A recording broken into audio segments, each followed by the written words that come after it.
오늘은 사도행전 15장 22절에서 35절 말씀으로 참된 복음의 자유와 그 책임 두 가지를 함께 말씀을 나누고자 합니다. 자유와 책임입니다. 오늘 우리는 자유라는 이 가치를 정말 매우 중요하게 생각하는 시대를 살고 있죠. 개인의 자유와 권리가 그 어느 때보다도 강조되는 시대입니다. 우리는 무엇이든 우리가 원하는 대로 선택하고 행할 수 있는 자유를 갈망하고 또 그렇게 살기를 원합니다. 그래서 대한민국 이름 앞에 붙는 게 있죠. 자유 대한민국. 얼마나 자유를 사모하는지 자유 대한민국이라고 아주 강조를 합니다. 그런데 그리스도인으로서 우리가 누리는 복음의 자유는 과연 어떤 모습일까요? 예수 그리스도 안에서 얻은 이 자유는 우리에게 그럼 아무런 제약이나 책임도 없이 그냥 하고 싶은 대로 살아가라 라는 의미냐? 그건 아닌 것 같습니다. 그렇게 살다가는 난리가 날 겁니다. 오늘 우리가 함께 나눌 이 사도행전 15장 22절에서 35절 말씀은 초대교회가 직면했던 큰 갈등 속에서 복음의 진정한 자유와 그 자유가 요구하는 책임이 뭔지를 명확하게 보여주는 본문입니다. 유대인 신자들이 이방인 신자들이 구원받기 위해서는 유대의 율법, 특히 할례를 받아야 된다라고 교회 안에서 주장했다는 거예요. 그런데 이 문제가 그냥 교회 안에서 주장한 걸로 끝난 게 아니라 이것 때문에 지금 교회 분열이 일어날 수 있는 심각한 도전이 되어졌다는 거죠. 그래서 예루살렘 공의회에서 이것에 대해서 명확한 결론을 내리고 그 결정을 공식적으로 이제 안디옥 교회에 전달하기 위해서 지금 가는 겁니다. 그 상황을 지금 오늘 본문이 기록하고 있죠. 우리는 이 과정 속에서 오늘 복음의 자유의 의미, 그리고 그 자유를 받은 우리가 져야 할 책임이 뭔지를 좀 깨닫게 되는 시간이 되기를 바랍니다. 운전면허 없는 분도 있으시죠? 운전면허 저 있거든요. 되게 한 10몇 년, 7, 8년 된 것 같은데 되게 오래됐어요. 운전면허 딴지 17, 8년이 아니구나. 20년은 넘었네. 20년은 넘었네요. 97년도인가 그때 96년도인가 그때쯤 갔으니까. 그래서 운전면허 있잖아요. 자동차를 운전할 수 있는 자유를 얻는 거거든요. 운전면허가. 그냥 면허가 없으신 분들은 아직 운전의 자유가 없으신 거잖아요. 근데 면허를 갖게 되면 제일 먼저 생기는 게 욕구가 생겨요. 나도 차를 사고 싶다. 나도 막 내 차를 막 운전하고 막 전국 방방곡곡을 돌아다니 보고 싶다. 그런 욕구가 생깁니다. 그래서 먼 거리도 내가 자유롭게 갈 수 있는 거예요. 이제 운전해가지고. 그런데 이 자유라는 게 무제한적인 건 아닙니다. 운전을 할 때 자유롭게 운전할 수 있지만 교통법규라는 게 있어요. 그렇죠? 교통법규를 준수해야 되는 또 책임이 운전을 할 수 있는 자유를 얻은 사람에게 주어지는 거죠. 그런데 이 책임을 지키지 않고 막 운전하면 이제 큰 사고가 나는 거죠. 생명의 위협을 느낄 정도의 사고가 나기도 합니다. 그러니까 신호등 잘 지켜야 되고 속도를 준수해야 되고 그리고 음주운전하지 말아야 합니다. 이 세 가지 정도는 꼭 지켜야 되죠. 만약 우리가 이 책임을 다하지 않으면 그건 우리에게 무질서라는 것으로 돌아오게 되고 그것을 어기게 되면 생명의 위협까지도 당하게 됩니다. 제가 제일 큰 사고를 봤던 게 그 대학 다닐 때 대관령 이렇게 버스가 넘어 다닐 때거든요. 99급이 넘어 다닐 때인데 자가용이 버스하고 버스 사이에 끼어서 완전히 이렇게 한 이 정도 두께로 짜부러진 것 같아요. 뭐 나만 아꼈어요? 그럼 이렇게 돼 있는 걸 봤어요. 정말 큰 사고였죠. 복음의 자유는 그런 위협과 무질서를 그럼 막 그냥 내 마음대로 할 수 있게 하는 거냐? 아니라는 겁니다. 복음은 우리에게 놀라운 자유를 주지만 이 자유 안에서 중요한 책임이라는 것이 그 안에 담겨 있다는 거죠.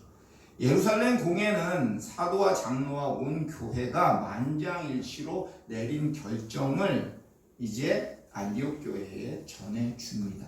이 결정의 핵심은 이방인 신자들에게 유대인의 율법 조항, 특히 할례를 강요하는 건 복음에 비추어 옳지 않다라는 결론이었어요. 당시에 이방인 신자들의 마음을 괴롭히고 혼란하게 했던 어떤 사람들의 주장을 비판한 거고, 예루살렘 공회의 지시도 없이 복음에 벗어난 이상한 진리를 이방인 신자들에게 주장해서 교회를 혼란에 빠뜨렸기 때문에 지금 공회에서 이것을 결정한 겁니다. 공회는 성령과 우리는 이방인 신자들에게 이 요긴한 것들 외에는 아무 짐도 지우지 않기로 결정했다는 것. 이것은 복음이 가져다 주는 놀라운 자유의 선언이었습니다. 구원은 우리의 행위나 율법 준수가 아닙니다. 오직 예수 그리스도를 믿음으로 말미암는 하나님이 주시는 은혜라는 거죠. 이게 구원이거든요.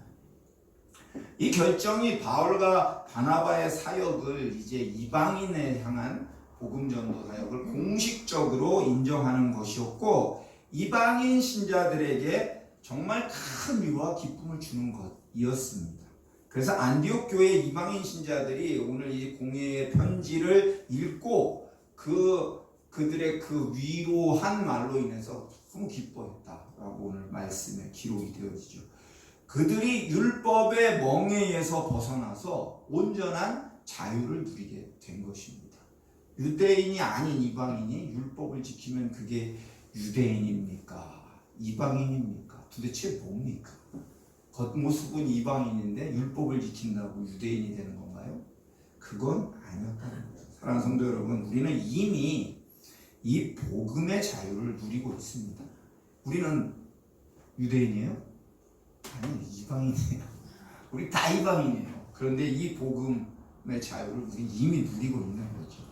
더 이상 행위로 뭘 하려고 애쓰지 않아도 된다는 거예요. 누가 만약에 어떤 행위를 여러분에게 교회 공동체 안에서 강조한다고 하면 그건 복음이 아니에요. 그 말 쉽게 그렇게 이해하시면 돼요. 누가 교회 왔더니 이거 해라 저거 해라라고 막 얘기하면 그건요 복음이 아니에요. 안타깝지만 그 사람이 오랫동안 교회에서 어떻게 생활했는지는 모르겠지만 그건요 율법도 아닌 이상한 거예요. 뭐라고 말할 수 없는 거예요. 어쨌든 그건 복음이 아닙니다. 왜냐하면 예수 그리스도께서 이미 주님의 그 십자가의 죽으심으로 교회 공동체 안에서 모든 것을 이루셨어요. 그러므로 구원받는 백성이 된 건 예수 그리스도를 믿음으로 말미암아 하나님의 은혜로 구원받은 거예요. 우리에게 주어진 복음의 놀라운 선물이죠. 우리는 이것 때문에 우리는 날마다 주님 안에서 진짜 기쁨과 안식을 누리고 평안을 누릴 수 있는 겁니다. 다른 누가 뭘 해야 된다, 뭘 해야 된다는 것 때문에 부담감을 가지고 계십니까? 그냥 다 버리십시오. 그리고 예수 그리스도를 믿음으로 말미암아 얻은 구원의 은혜를 누리시기를 축복합니다. 그러나 이 복음의 자유는 그렇다고 막 아무렇게나 마음대로 해도 된다라는 방종을 말하지는 않습니다.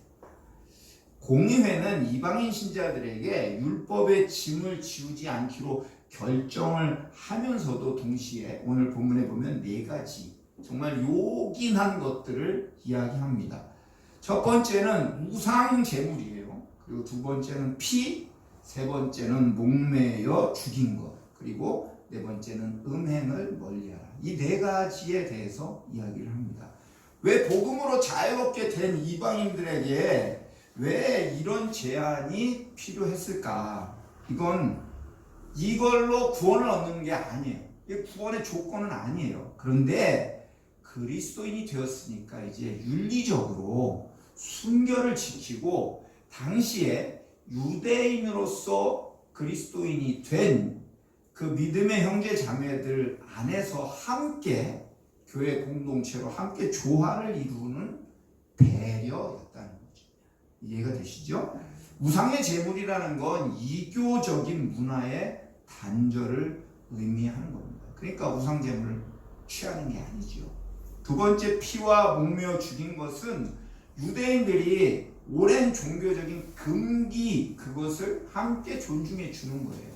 그러니까 피 있는 곳에 또 죽은 곳에 가서 접촉하면 몸이 더러워진다. 그러니까 나중에 또 제사장에게 가서 또 회개하고 제물을 드리고 이것을 해왔거든요.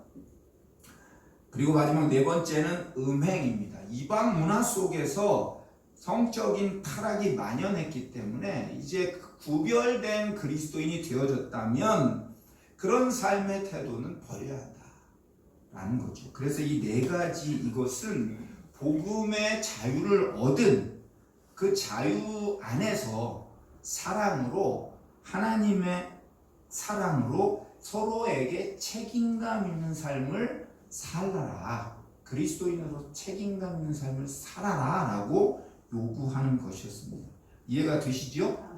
복음으로 자유를 얻었으니까 내 생각대로, 내 마음대로, 내 뜻대로 아무렇게나 거리낌 없이 살아도 된다는 말이 아니라는 거죠. 그런데 이 시대를 살아가는 교회를 출석하고 있는 많은 사람들이 이 복음으로부터 얻은 자유를 방종으로 사용을 하고 있습니다. 그래서 세상으로부터 지탄의 대상이 되는 거죠.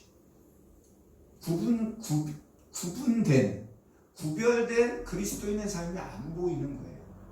세상 사람 사는 거랑 교회 다니고 있는 사람 사는 거랑 다른 게 하나도 없더라는 거죠. 제가 불신자였다면 제가 봐도 그럼 교회를 뭐하러 다녀? 그냥 자유롭게 행복하게 나 살고 싶은 대로 살지, 이런 생각이 들 정도가 되어져 버렸다는 거죠.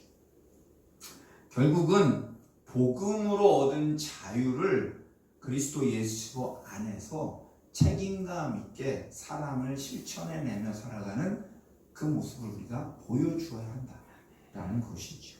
그러므로 우리가 그렇게 살지 못하고 있다면 이제 회개하고 그리고 복음으로 사는 삶을 회복해야 합니다.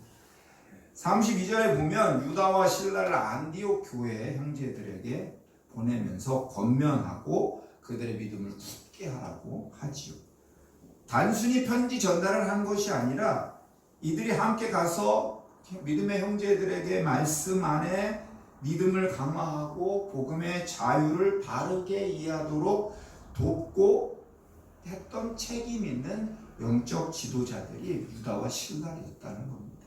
바울과 바나바 역시 안디옥에 남아서 수다한 사람들과 함께 주의 말씀을 가르치고 전파하는 사역을 계속 이어서 하게 됩니다. 복음의 자유를 마음껏 누리면서도 그 자유가 가져다 준 영적인 책임감을 다하고 그리고 교회를 세우고 복음을 확장시키는 일을 계속해서 해나가게 됩니다.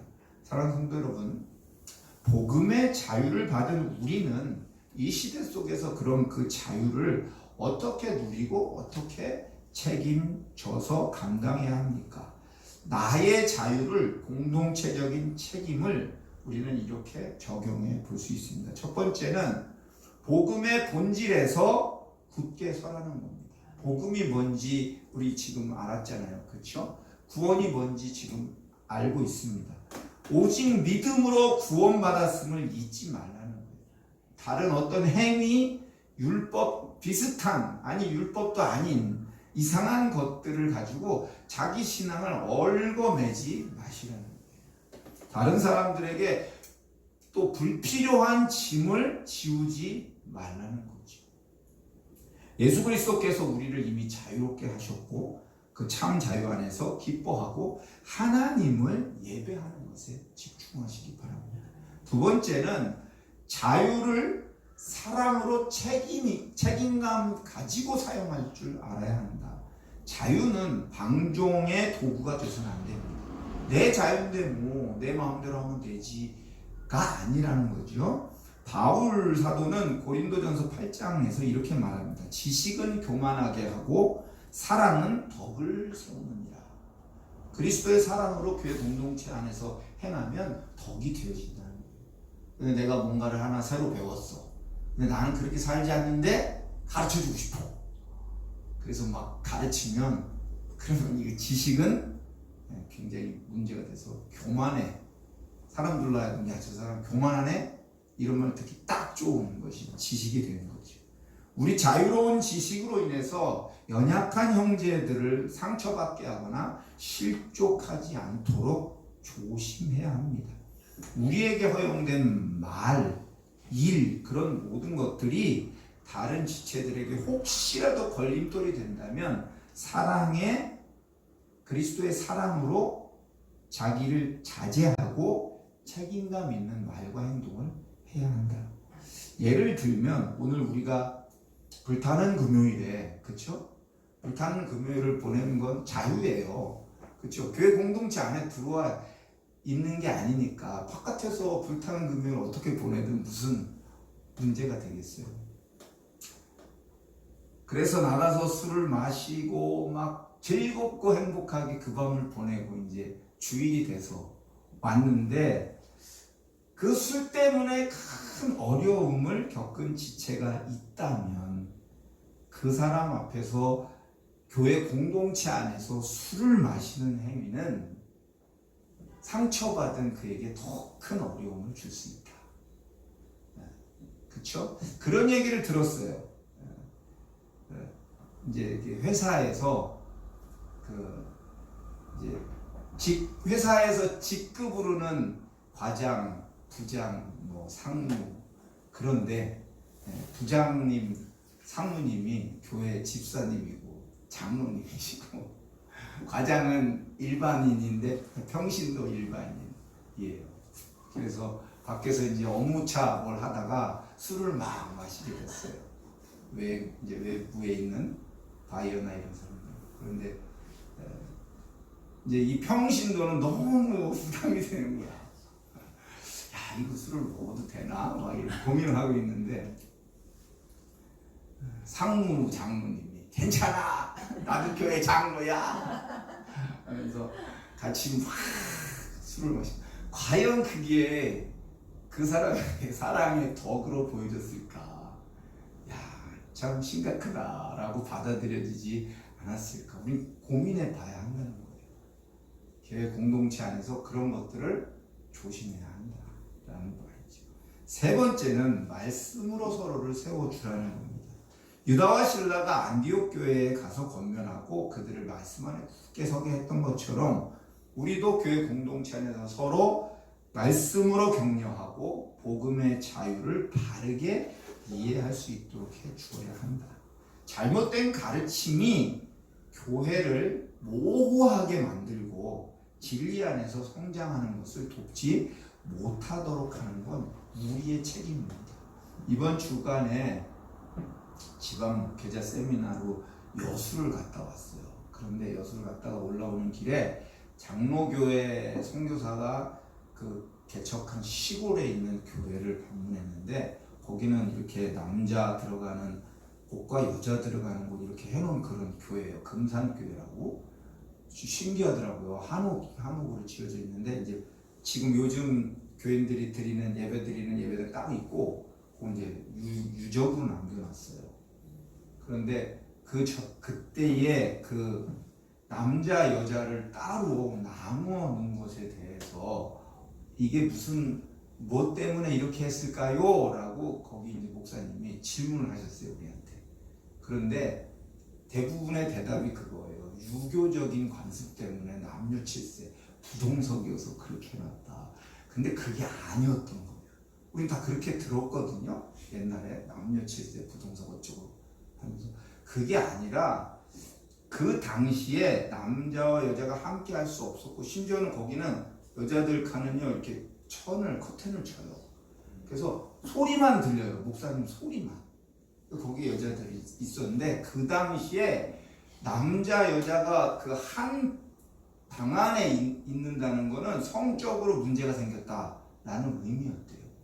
그래서 그 여자 성도들을 보호해 주기 위해서 그렇게 남자석, 여자석을 따로 두고 커튼까지 쳐서 교회가 보호해 주기 위해서, 배려해 주기 위해서 그것을 했다라는 거예요. 완전히 우리는 이상하게 이해하고 있었던 거죠. 그래서 야, 그런 거였구나. 모르면 이상하게 해석하는 거예요. 말씀도 왜 선교사들이 그렇게 했는지 모르면 이상하게 해석하는 거예요. 그러면서 막 교회가 유교의 전통을 따랐다. 그게 아니었다는 거죠. 정말 복음적이었다는 거예요. 네. 자매들을 보호하기 위해서.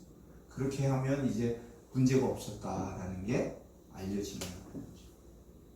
복음의 자유는 우리를 율법의 정죄로부터 해방시킵니다.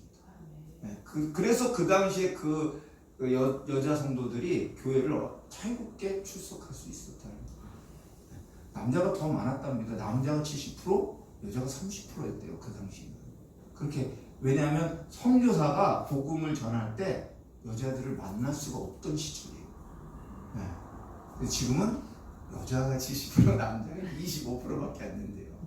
반대로 여자들이 막 열심히 전도해가지고 여자 성도가 더 많아져요. 이런. 우리는 더 이상 죄의 노예가 아니라 하나님의 자녀로서 자유롭습니다. 교회 공동체는 그런 자유를 지켜주는 곳이었다는 거죠. 이 자유를 가지고 우리는 하나님을 기쁘시게 하고 이웃을 사랑하고 그리스도의 몸된 교회를 세워가는데 우리의 삶을 헌신할 책임이 먼저 그리스도인이 된 우리에게 있다라는 겁니다. 말씀을 마치고자 합니다. 오늘 사도행전 15장은 복음의 본질적인 자유를 굳게 붙잡으면서 교회 공동체의 연합과 조화를 위한 책임 있는 사랑을 보여준 정말 위대한 모범입니다. 그리스도인은 이 땅에서 가장 큰 자유를 누릴 수 있는 사람들입니다. 이 자유는 나만 위한 자유가 아니라 하나님을 예배하고 이웃을 사랑하고 교회를 섬기는 정말 거룩한 자유로 사용되어져야 합니다. 여러분, 넓은 배양에 큰 배를 항해하는 것을 생각해 보십시오. 배가 광활한 바다 위에서 어느 방향으로든지 자유롭게 갈 수 있지요. 그런 것처럼 보여요. 그렇지만 그 배는 분명한 목적지가 있습니다. 그래서 항해사가 나침판과 해도와 GPS 이런 수많은 장비들을 다 동원해서 배의 방향과 그 나아갈 위치를 정확하게 잡고 끊임없이 확인하고 조정하면서 그 배가 항해를 해 가는 겁니다. 배가 암초에 부딪히거나 폭풍에 휩쓸리지 않아야 하고요. 그리고 최종 목적지인 그곳에 안전하게 도착할 수 있도록 항해하는 규범과 항해사의 책임감을 가지고 운항을 해야 하는 거죠. 복음의 자유는 우리에게 구원의 이 대양을 쭉 가면서 우리에게 자유를 주었습니다. 우리는 더 이상은 주님 우리 구원하셨기 때문에 죄와 율법의 속박이라는 그것에 갇힐 필요가 없습니다. 주님이 십자가에서 우리를 자유롭게 하셨습니다. 그러나 이 자유는 목적이 없는 게 아니에요. 아무렇게나 살라고 하신 게 아니라 하나님 나라라고 하는 분명한 목적지를 보여주고 있습니다. 그곳을 향해서 우리는 거룩한 항해를 해야 합니다. 말씀이라고 하는 나침반과 성령의 인도하심을 따라서 예수 그리스도의 사랑의 법을 준수하고 그리고 길을 잃지 않도록 책임감 있게 그리스도 안에서 함께 형제 자매가 되어서 서로가 함께 그리스도의 사랑으로 쭉 저 하나님 나라를 향해서 나아가야 합니다. 복음의 자유는 우리를 구속이 아닌 사랑으로 이끌어 주는 겁니다. 율법의 구속에 매이지 마십시오. 아니 율법 아닌 이상한 것들 때문에 막 마음고생하지 마시기를 바랍니다. 주님 안에서 이 놀라운 자유를 가지고 기뻐하고 서로 사랑하고 서로를 세워주는 책임감 있는 그리스도인으로서 삶을 이 한 주간도 저와 여러분이 살아가시기를 축복합니다. 아멘. 아멘.